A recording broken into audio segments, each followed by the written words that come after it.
Asante na nashukuru. Kwa majina naitwa kocha Abubakar Ali kutoka Fountain Gate FC.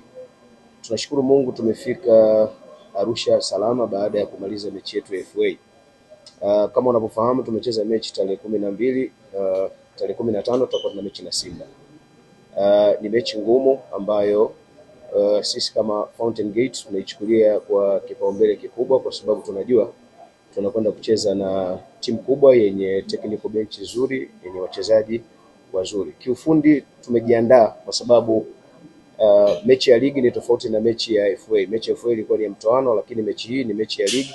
So ni mechi mbili tofauti na mipango miwili tofauti ya kiufundi. Kwa hiyo benchi la ufundi pamoja na wachezaji tumekuwa na muda wa kuzungumza, kwa sababu tunahitaji sana kuwatengeneza wachezaji wetu psychologically kuwa sawa kwa ajili ya mchezo, kwa sababu hatuna muda mwingi wa kufanya marekebisho zaidi ya siku moja tu ambayo imebaki kuelekea kwenye mechi.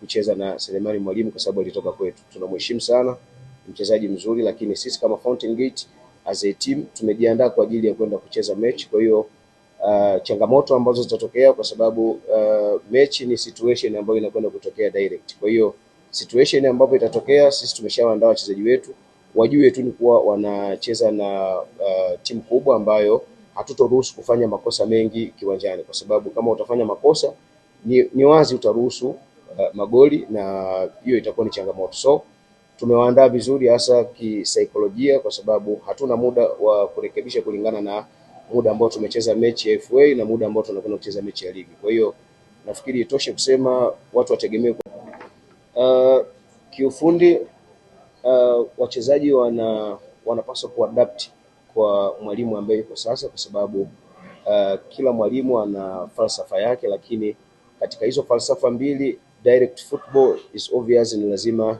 iwe kwenye sehemu ya matumizi, kwa sababu unapocheza na timu kama Simba utategemea mara nyingi kuwa wakimiliki mpira, lakini sisi tunapopata mpira mara nyingi tunategemea kuwa direct, kwa sababu kutumia nafasi ambazo zitakuwa zimeacha nyuma. Kwa hiyo ni kweli walimu wawili tofauti, lakini unapozungumza kuhusiana na namna gani au style ya walimu wanaofundisha, kila mwalimu atafundisha the way atakapofundisha, lakini direct football lazima utaipata kulingana na mahitaji yako ambayo wewe unayataka kwa muda huo na kwa aina ya mechi ambayo unakwenda kucheza. Kikubwa ambacho wana Fountain Gate lakini pamoja na management wanapaswa kutambua ni kwamba tunakiri kwamba mchezo uliopita wa CRDB dhidi ya Azam FC hatukuweza kufikia malengo yetu. Kwa tuna jukumu la kuweza kufanya vizuri katika mchezo wa ligi hapo kesho dhidi ya Simba Sports Club. Kwa hivyo basi sisi kama wachezaji tumetokea mchezo dhidi ya Azam FC, lakini kikubwa ambacho sisi kama wachezaji tunapaswa kufanya, ambacho tunazungumza, it's all about self awareness. Sisi tunapaswa kutambua ni kwa nini tuko Fountain Gate, tunafanya kazi. Kwa hivyo tunapaswa kutambua kwamba ni jukumu gani ambalo liko mbele yetu. Sisi tunapaswa kuitetea club ili tuweze kuendelea na michezo, na lakini kubaki kwenye ligi pia.